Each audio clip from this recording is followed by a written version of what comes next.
Welcome to our Bible study. Thank you for being here, or thank you for tuning in wherever you may happen to be. You may notice I have a different background on now. We're going to be wandering a bit in the wilderness, so I thought I'd pick something that was wilderness-like rather than our third floor TV lounge background all the time. I'll try and do that now and then. This is actually quite a bit away from the Middle East, but it reminded me a bit in some ways of parts of the hill country that's there. We're going to be talking about some of the territory that involves limestone and volcanic activity, as geologists, geographers, and archaeologists have discovered over time. But before we get started with that, again, I want to thank you for tuning in and being with us here. And as always, I have to start out by saying I would love to come and visit you. I would love to be able to sit with you mask to mask and face to face, and we'll keep our social distance and all of that sort of fun stuff. So I appreciate the opportunity to come and see you. I've seen several of you, and I hope to see several more. The best way to reach me is to reach out to Melissa or perhaps Barbara also. They both are on Facebook with me, on social media with me, and can let me know that you want me to contact you. The days for visitations are Tuesdays, Wednesdays, and Thursdays, and alternate Saturdays. So I will have my schedule pretty free for that, because the only day that I go into Ivy Tech to teach over there is on Mondays. So I can rearrange all my other things to accommodate your schedule.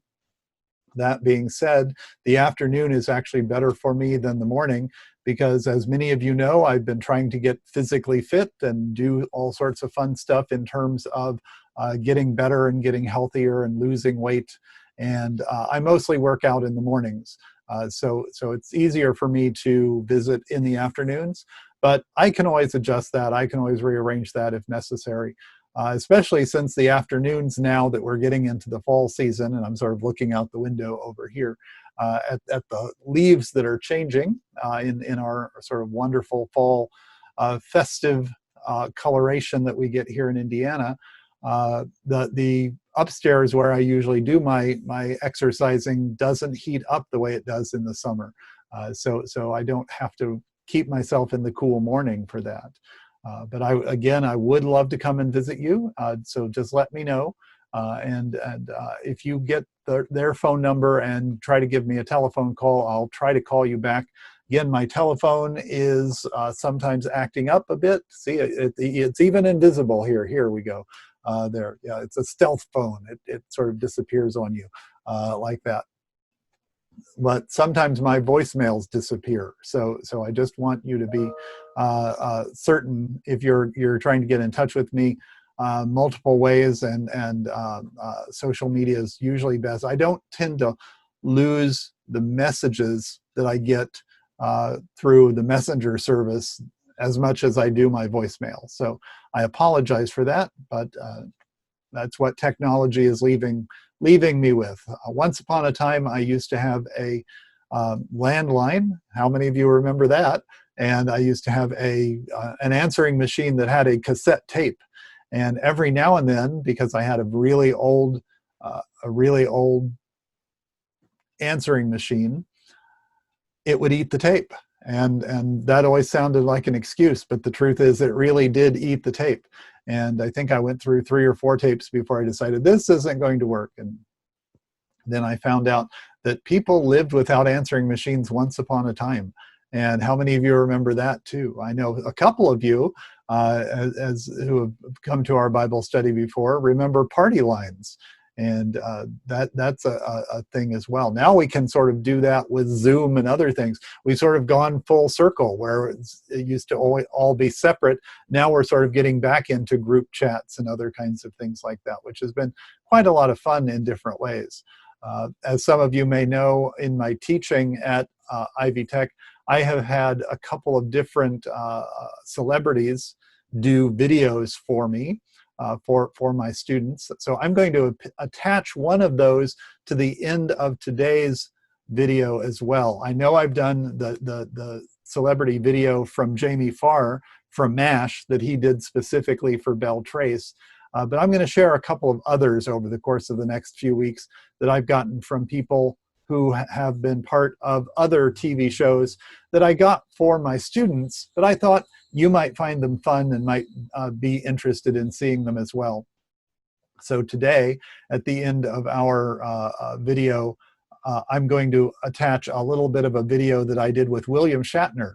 You may remember William Shatner as Captain Kirk from Star Trek, and he's also done a bunch of other kinds of television shows along the way. But it was rather fun. It was all of 2 minutes and about 12 seconds or so. So I will append that at the end. And one of the things I'm also going to try to do, I'm going to try to look more at the screen, and I'm going to do a few more pictures covering while I'm talking, because one of the things I've noticed as I look back is that I'm looking down quite a lot, and you're sort of seeing the top of my head, and that's not really good video.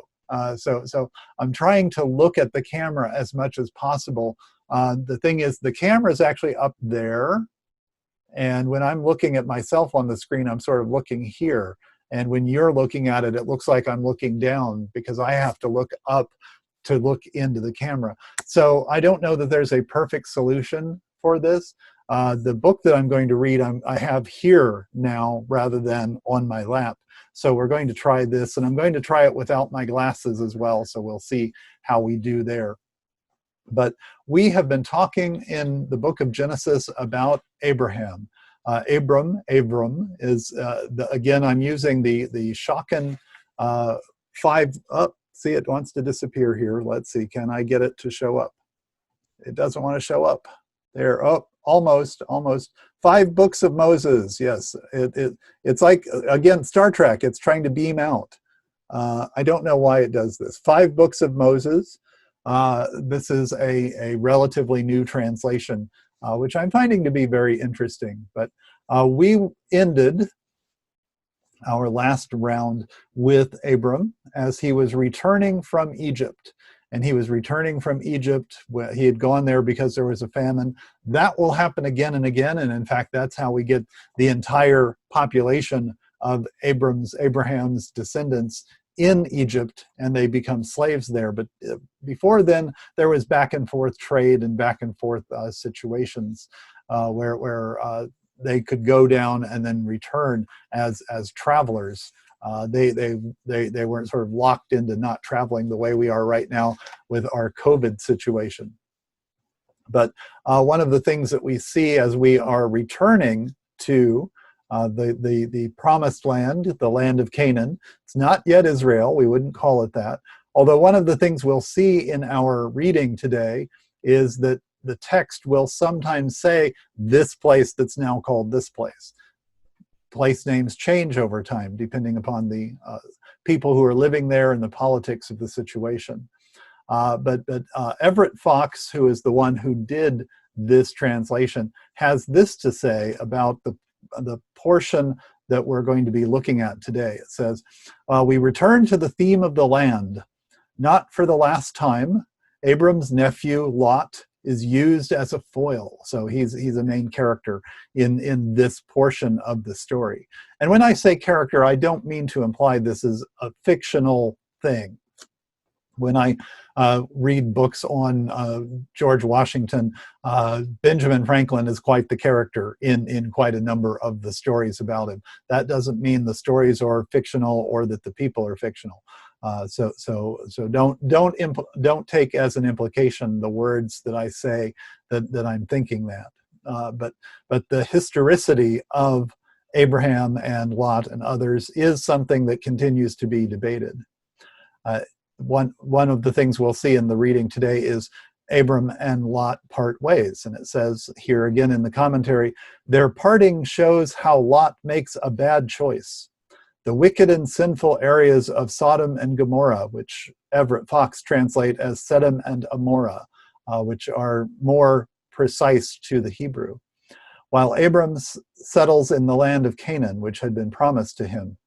From here, Abram is given God's twofold promise again, that his descendants will be spelled out more vividly this time.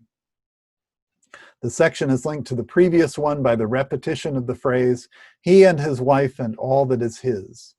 So we sort of see that going over and over again here. So it says, we're starting in chapter 13, verse 5, and it says, now also Lot, who had gone with Abram, had sheep and oxen and tents, and the land could not support them and have them settle together, for their property was so great that they were not able to settle. So there was a quarrel between the herdsmen of Abram's livestock and the herdsmen of Lot's livestock. Now the Canaanite and the Perizzites were settled in the land. So this is giving you a time reference, as well as the fact that they're not alone here. There are other people who are out there, some of whom might exploit a conflict going on between these two now wealthier people. They now have so much stuff that especially in the borderline desert climate that was there, it's hard to keep things going. So in verse 8, we have a conversation. Abram says to Lot, pray let there be no quarreling between you and me, between my herdsmen and your herdsmen, for we are brothers. Is not all of the land before you? Pray part from me. If to the left, then I to the right. If to the right, then I to the left. Lot lifted up his eyes and saw all the plain of the Jordan. How well watered was it all, before God brought ruin upon Sodom and Gomorrah. Like Yahweh's garden, like the land of Egypt, as you come towards Zoar. So in other words, there's some stuff there, and it seems like it's pretty good stuff. So now, of course, we, in the modern world, people who've already read through the story, know there's a clock ticking whenever we hear Sodom and Gomorrah, whenever we hear Sedom and Amorah. That is something that we sort of already know, because unlike Paul Harvey's rest of the story, where you spend the whole time wondering, where's it going, what's it going to be, who's going to be the big reveal, we already know the big reveal. We already know what's coming. So there isn't even really any foreshadowing in the text of the Bible. Let's sort of say, if this were being narrated with music in the background, you might hear, and Lot chose the cities of the plain, dun, dun, dun, kind of thing, and you're like, ooh, there's something ominous going on there. In this one, unless you've already read the rest of the text or heard the rest of the story, you wouldn't know that from just what was put there. But of course, it's one of the more famous stories of Genesis. It is such a ubiquitous thing. I remember a professor of mine from seminary once said, whenever you see in the biblical text or anyone else referencing Sodom and Gomorrah, you know it's not going to be good. So it's sort of like, okay, yeah, that's not so good. Here it's being presented as something that, at least from a distance, from the hilltops, sort of looking down, I won't break into Bette Midler's song From a Distance. Trust me, you don't want to hear that from me. But from a distance, it looks like it's a good place. It looks almost like the Garden of Eden. It looks almost like Egypt, the well-watered area around the Nile. So it is rather interesting that's here. So in verse 11, it says, so Lot chose for himself all the plain of the Jordan. Lot journeyed eastward, and they parted, each man from the other. And Abram settled in the land of Canaan, while Lot settled in the cities of the plain, pitching his tent near Sodom. It's interesting that he doesn't actually move into the city, at least not at first. Now the men of Sodom were exceedingly wicked and sinful before God. God said to Abram, after Lot had parted from him, pray, lift up your eyes and see from the place where you are, to the north, to the Negev, to the east, and to the sea. Indeed, all the land that you see, I give it to you, and to your seed for the ages. I will make your seed like the dust of the ground, so that if a man were able to measure the dust of the ground, so too could your seed be measured. Up, walk about through the land in its length and in its breadth, for I give it to you. Abram moved his tent and came and settled near the oaks of Mamre, which are by Hebron. And there's still a city today called Hebron. There he built another slaughter site, an altar to God, to Yahweh. So here we have a parting of the ways. It's a peaceful parting of the ways. It's an amicable one. And each seems to be content with what they've got. But we now have the foreshadowing here. We're told Lot chose what he did, and we're told they were exceedingly wicked and sinful. And then we see Abram choosing his, and God blesses him and says, to the north, the south, the east, the west, it's all yours. Take a look at it. Sort of walk the distance. Now, one of the things that happens in chapter 14 is we get a lot of names and a lot of places. And again, because of the way Everett Fox does things here, they're spelled out in a somewhat different way. He tries to be a little more faithful to the Hebrew originals than some of the other translations that we've used before. But what his commentary says is, abruptly here we have the story of war and rescue. Abruptly, Abram is presented in a new light, that of successful warrior.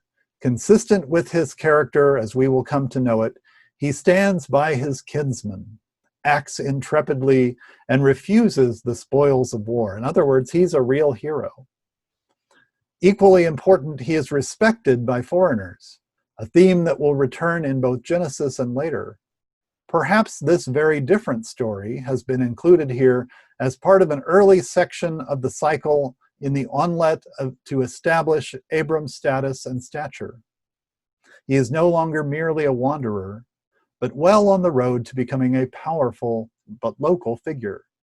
Whether the events described in this chapter are historical or part of an elaborate symbolic or mythical scheme has been the subject of debate among biblical scholars. And as I mentioned before, the historicity, whether what they did and who they are is actual history as we know it today, or whether they're more embellished stories, that's up for debate. We continue to do that today. Did George Washington really throw a silver dollar across the Potomac? Did he really chop down a cherry tree? Did Benjamin Franklin and Thomas Jefferson and all of these people do what they did? There's probably some truth behind some of the stories, but they're more character fables. It tells you something about George Washington. It tells you something about Abraham Lincoln when we hear those stories, rather than trying to nail down the date, the time that he actually had the axe in the tree, if it's George Washington. So that's one of the things that we see when we're reading these stories here. The commentary continues and says, this issue, barring unexpected archaeological finds, is likely to remain unsolved. So it's unsolved mysteries. That's another show that I like to watch and I try to figure out sometimes. But one of the things that happens with this kind of text, and I'm a subscriber to Bible Review and Biblical Archaeology Review, which are both put out by the Biblical Archaeology Society, which was founded by Herschel Shanks in large part, because of the discovery of the Dead Sea Scrolls and other fascinating things that were coming out in the middle of the 20th century about new biblical, archaeological, and related discoveries in the area of the Middle East. So when we have areas where we have lots of names and lots of places, archaeologists and other historians, ancient historians, linguists, and other scholars will go through this with very fine analysis of trying to figure out what those names are and how they parallel to sources outside of the Bible. Sometimes there are sources outside of the Bible that will have different names. They can be different names of the same people in the same places. Or sometimes we have different names because they are different, or different languages will call things by different names. Like if I'm going to Berlin, I say I'm going to Berlin, it's in Germany. Whereas if I go, if someone who is German says that, they would not say Germany, they would say Deutschland. So it's the same place. It's the same place. Munich or München, which one am I going to? I've been to both. I've been to the same place. There also, another example is Leningrad.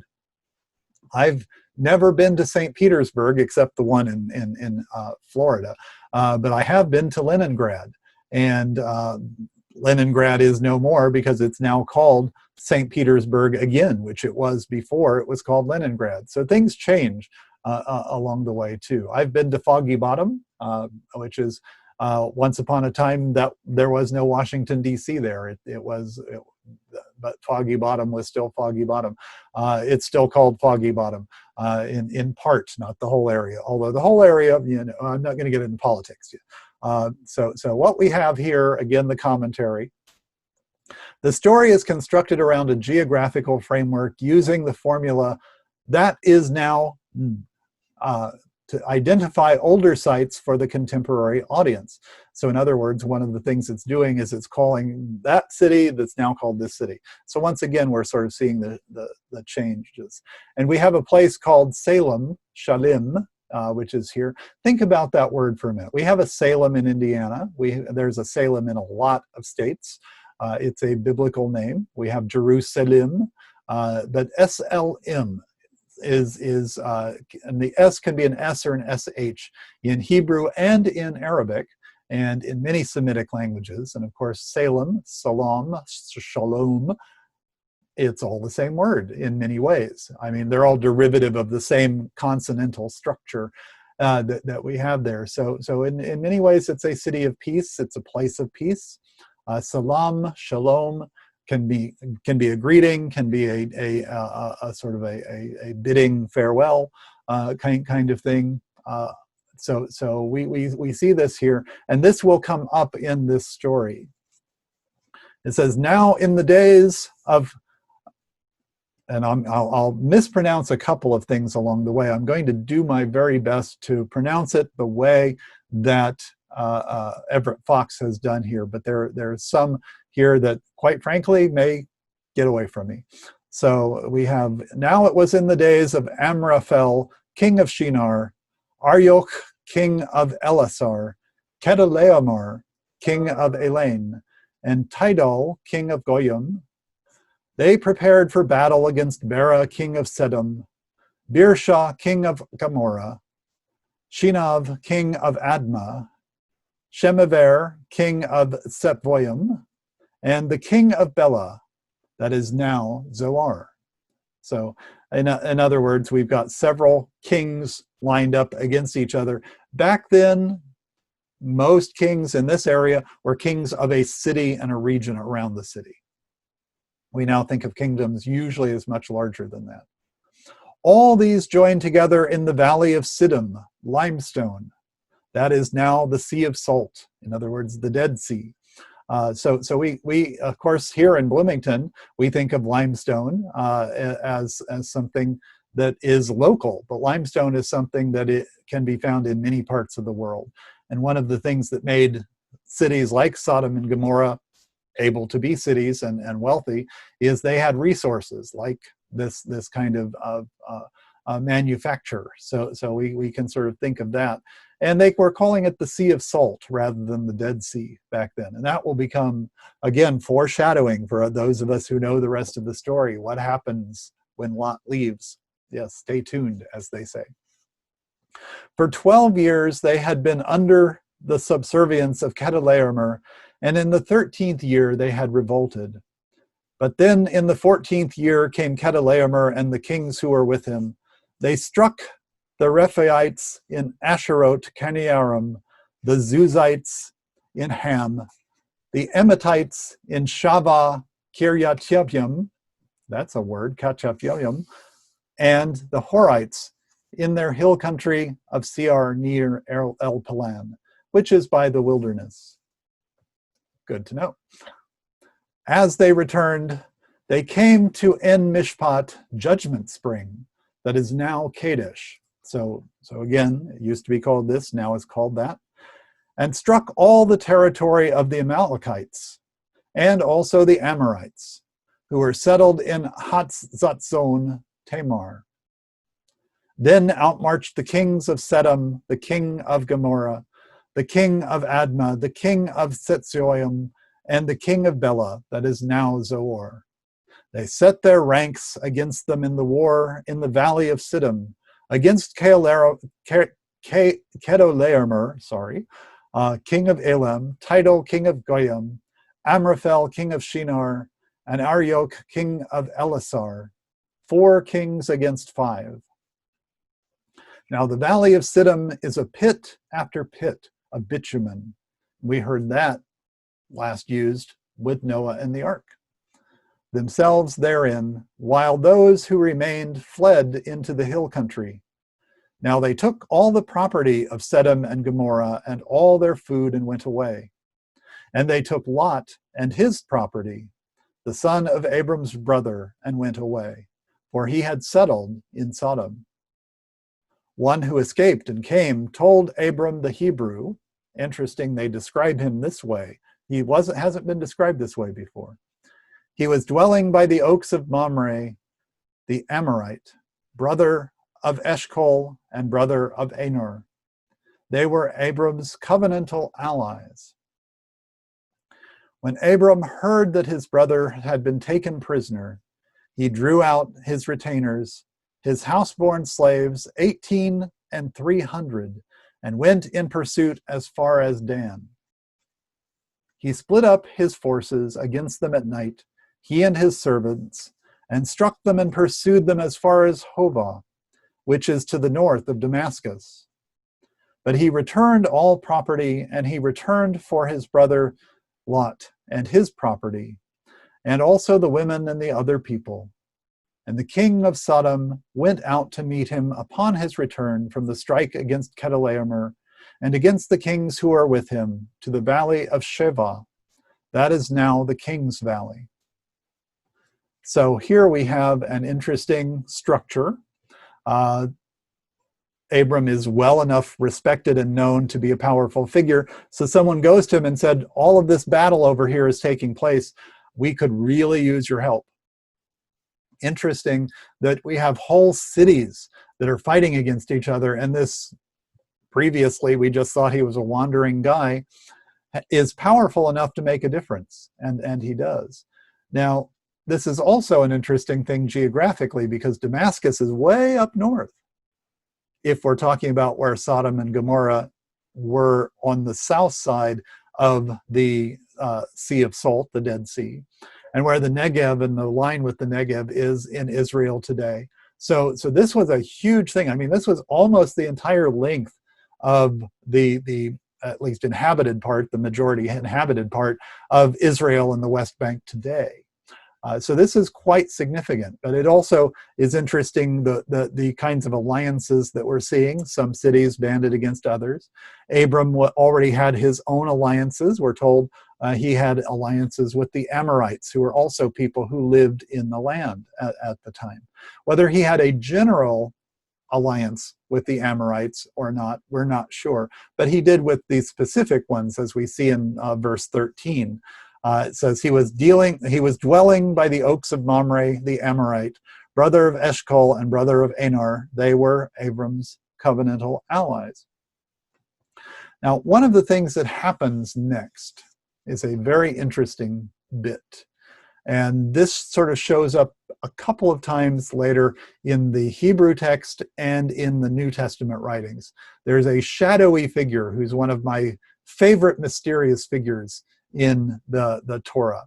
And his name is usually in King James Version and other versions of modern English usually listed as Melchizedek.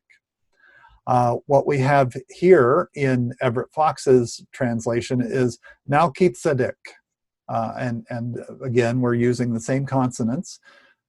One of the problems with names at this time is that Hebrew doesn't have vowels in the way that English would have vowels, or the way that Greek and Latin would have vowels. And so we're sometimes left with trying to figure out contextually what was going on there. But Melchizedek was king of Shalem, or Salem, or what may have ended up being Jerusalem. And Jerusalem didn't exist at this time. And we're not told specifically that this Shalem, this Salem, was Jerusalem. But there are many biblical commentaries, many biblical scholars who think it was. And Melchizedek is the king of this area. And he shows up after this conflict, and they're sort of gathering together afterwards. And listen to what happens here. It says, now Melchizedek, king of Shalem, brought out bread and wine, for he was priest of God Most High, and gave him blessing and said, Blessed be Abram by God Most High, founder of heaven and earth. And blessed be God Most High, who has delivered your oppressors into your hand. He gave him a tenth of everything. That's a really interesting thing. And then, of course, Melchizedek disappears. We don't see him again in this story, or really being involved in things. He sort of shows up, gives a blessing, gets a tithe, notice that tenth of everything, and then goes back to the city. If we're thinking Shalom becomes Jerusalem later, of God Most High. And is that the same God? Is he worshiping the same God? We know that Yahweh and El and Elohim are different names for God. And we know that Allah is an Arabic name for the same God. And God is the name for God. We have these different names that show up in the biblical text. There's also El Shaddai, which shows up, and we'll talk about that later. But what we have here is an interesting thing, because there are a lot of Christians who look at this as a foreshadowing of a communion service. He brought out bread and wine, gave God blessing, gave Abram blessing, and here we have something that is interesting. When I was ordained as a priest, one of the phrases in my liturgy was being after the order of Melchizedek. He wasn't just a king, he was a priest as well of God Most High. That was not unusual back then. Pharaohs were also religious figures in addition to royal or political figures. Caesars were quite frequently, in fact, before Julius Caesar was almost anything else, he was one of the priests of the temples in Rome. So it's unusual for that to happen today, but it was not unusual once upon a time. And this figure, this is one of my favorite shadowy figures. This is one of my favorite ones that's there. And one of the things I'm going to share with you. Oh, I want to share with you another book. Can I get it there? New Interpreter's Bible. This is a 12-volume set, very, very thick book. This particular volume has 900 pages or so in it. And I want to read just a little bit of the commentary here on Melchizedek. It says, Melchizedek is a mysterious figure, mentioned elsewhere only in Psalm 110 as a royal psalm, and in Hebrews 5 through 7, where the author interprets him in messianic terms. His name, similar to a Canaanite king Adonizek in Joshua verse 10, probably means my king is salvation or righteousness. His priest-king status may mean that the Canaanite kingship is understood in a sacred political way, and underpinning an understanding not foreign to Israel's own kings later. These verses may be traced to Davidic and Solomonic apologists whose relationships with pre-Israelite leaders of Jerusalem were important. They sought an ancient kind of anchor to underpin the new temple practices. The priestly name Zadok in 2 Samuel and various other places later also derives from this root. And he was a pre-Israelite Jerusalem priest associated with David. And his descendants, the Zadokite priestly line, were linked with the Davidic dynasty through the centuries. And of course, one of the things that we see later on is Zadokite continues to be an important function or an important faction in the temple hierarchy. And those of us who grew up with the King James Version of the Bible know them better as Sadducees. So we have just the one instance where he shows up, a few later references, and boy, what a difference it makes. It sort of percolates out in a lot of different ways. So I just wanted to share that with you. And what we'll do is we'll pick up next what happens after he goes back home with his 10th of everything, which is an act of worship. The tithe is the act of worship. The 10th is the act of worship. It's not a political thing. It's not that he's being forced, that Abram is being forced or anyone is being forced to do this. This is something that is given as part of the overall ritual of blessing. And one of the things that I like about that is that there are many, many ways in which we can worship God. There are many, many ways in which we can be a blessing to others and have blessing given to us. And sometimes that blessing is material. Sometimes it is food and drink. What we have here in the story is after all of this calamity, what does he do? He shows up and he refreshes the people with what he is giving. Melchizedek does. And in return for that, Abram is grateful. He expresses his gratitude. And I think that's also an important part of worship, is that we express gratitude, not just to God, but to others who are part of our lives. And I think that's a good segue, because I am very grateful for all of you. I'm grateful for those of you who are watching, and I'm grateful for those of you who over the years have come to my Bible study. And as I approach my 55th birthday, which is, if you're watching this video on the appointed Saturday, will be 3 days away. So I will finally be the speed limit, 55 and alive, that is a sort of interesting thing to me as I reflect on 22 of those 55 years, a little under 22 of those 55 years, as being here with you at Beltrace. And I'm very grateful for that. And we have shared our food and drink. We have shared times of ups and downs, and we have shared many, many different kinds of experiences with each other. And who would have guessed that this, in this virtual setting, would be one of the ones we would do. The internet was barely a thing when I started 22 years ago. And here we are doing this in a virtual way, with video and with backdrops and with pictures that fall in and all sorts of other wonderful things, and with talking with William Shatner, of all people, which is what I'm going to put at the end here.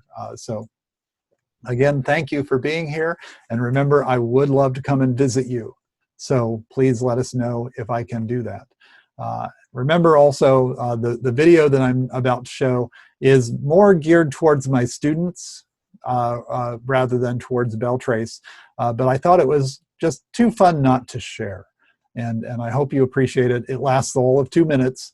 So you can even set your clock on about 2 minutes and 12 seconds, I think. So do watch that. And I will see you tomorrow virtually through the Pixels in our Sunday service. And then I will see you again in Bible study, where we'll pick up at the end of our conflicts and how Lot gets his stuff back next week. Kurt. Hello, Mr. Shatner. How are you? So well. Keep calm and carry on. That was like the Second World War, wasn't it? That's exactly right. Yes. Yeah. I think we can use that today. Oh, man, could we ever. Where are you calling from? I'm in Bloomington, Indiana. Oh, a neighborhood I know not well, but I've been through it several times. So I saw you in Indianapolis last year. Did for you? the Wrath of Khan show. Yes. It was fun, wasn't it? It was a lot of fun. Yeah, I got my picture with you and everything. I use it on Facebook all the time. Oh, fantastic. What a joy it is to talk to you, Well, even for as brief a while as it is. Did you have something you wanted to talk about or a question or? actually, I'm a professor of astronomy and earth science at Ivy Tech. You've probably heard of Ivy Tech if you know Indiana. Right. And I want to share this video with my students. So I was hoping you might have some words of encouragement about studying science and following your dreams. Well, there are two different things. Study science is the most interesting was one of the most interesting subjects you can. It's a voyage of discovery. The same way the Enterprise was supposed to be on a voyage of discovery, so your mind is on a voyage of discovery in science. And the horizon, the level of where information stops and speculation begins is very close. You guys can study it and push the boundaries of what we don't know very quickly. Study, be an explorer, and keep calm and carry on. Oh yes, yeah. My students will love this. We're mostly doing online things because of the virus, so they're sort of stuck at home. So I appreciate your words. And I have kids that who are doing the same thing. Carry on, people. This will be over before you know it. Bye bye. Thank you. Thank you.